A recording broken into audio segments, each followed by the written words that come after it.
শ্রী রামচন্দ্র কি মাংস খেয়েছেন? এটা নিয়ে সোশ্যাল মিডিয়া প্ল্যাটফর্মগুলোতে এখন খুব তোলপাড় চলছে। কেন ধ্রুব রাঠি তিনি একটা ভিডিও তৈরি করেছেন তারপর থেকে অনেকে হিন্দু দাদাদের, বিশেষ করে যে অন্ধভক্ত, তাদের দাবি যে না না না, প্রভু রামচন্দ্র এই কাজ করতে পারে না, কখনো মাংস খেতেই পারে না। এবং ধ্রুব রাঠি সহ অনেককে গালিগালাজ শুরু করেছে, চ্যালেঞ্জবাজি শুরু করেছে। তো যাই হোক, আজকে আপনাদের কাছে জাস্ট কয়েকটা প্রমাণ নিয়ে আসবো বাল্মীকি রামায়ণ থেকে, যেখানে রামচন্দ্র তিনি মাংসাহার করেছেন কিনা, তিনি প্রাণী হত্যা করেছেন কিনা এ বিষয়ে সুস্পষ্ট প্রমাণ। যদি বাল্মীকি রামায়ণ বা রামায়ণ থেকে যে দেখাতে শুরু করে দিই অন্যান্য রামায়ণ থেকে, কমপক্ষে 20 থেকে 25খানা প্রমাণ রেফারেন্স সহ আপনার কাছে দেখানো সম্ভব। তবে ধারাবাহিক পর্যায়ে ভিডিও আসতে থাকবে। আজকে জাস্ট একটা প্রমাণ দেব। এই প্রমাণটা দেখার পরে আপনারা বুঝে নেবেন যে রামচন্দ্র তিনি আসলে কি মাংসাহার করেছিলেন কিনা, তিনি হরিণ বধ করেছিলেন কিনা। চলুন আমি কিছু প্রমাণ নিয়ে আসি। আচ্ছা, আমার কাছে দেখছেন অনেকগুলোই রামায়ণ আছে, অনেকগুলোই আছে।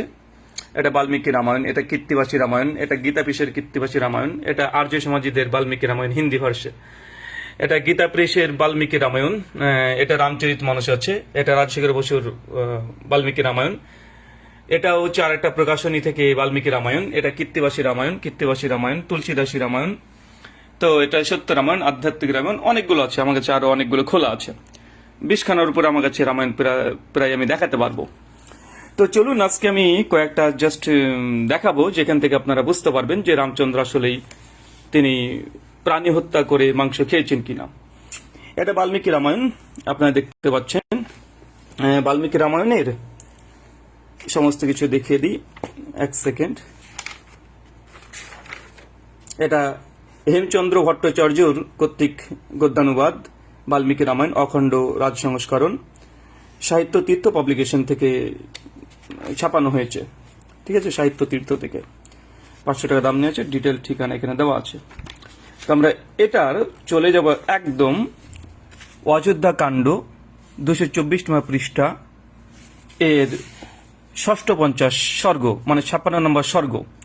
56 নম্বর স্বর্গে যখন রামচন্দ্র যখন বনবাসে যাই সেই সময়কার ঘটনা আছে লক্ষণ সহ। আমি জাস্ট একটা বাংলা অনুবাদটাই আপনাদের সামনে পড়ে দিই। এখানে কি বলছে দেখেন।